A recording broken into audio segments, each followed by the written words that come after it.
Everyone, আবার একটা ছোট্ট ব্লগ নিয়ে তোমাদের কাছে চলে এসেছি। তো আজকে ছিল হচ্ছে দিনটা আমার অফ, তো ওই জন্য দেখো বাইরেটা কি ভালো আজকের হয়ে আছে। তাই তোমাদের বাইরেটা আগের থেকে দেখালাম। তারপরে ব্রাশ ফ্রাশ করে আমি এখানে আমার জন্য পজিবার হার ব্যালেন্স পিসিওএসের জন্য হচ্ছে পাউডারটা খেয়ে নিয়েছিলাম। এটা আমি এখন 2 মাস ধরে রেগুলার খাচ্ছি। এটা স্কিন, চুল বলো, আর আমার যেহেতু পিরিয়ডসের একটু প্রবলেম হয়, যেটা আমার ইরেগুলার হয়, তো এটার জন্য এইটা খাওয়ার পর 1 মাস খাওয়ার পর থেকে আমার পুরোটাই নর্মালে এসে গেছে সব কিছু। আর এমনকি আমার স্কিনে যে গ্লোগুলো করে না, শুধুমাত্র এটার জন্য।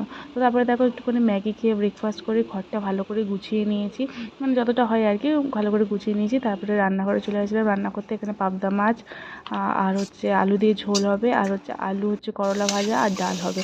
তো দেখো এখন অলরেডি আমার কাছে রান্না পুরো কমপ্লিট, আর এদিকে মাছ ভাজতেও বসিয়ে দিয়েছি।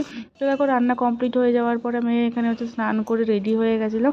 আর লাঞ্চে ছিল আলু ফুলকপি দিয়ে পাবদা মাছের ঝোল, ডাল সেদ্ধ, আর হচ্ছে আলু করলা ভাজা, পাঁপড়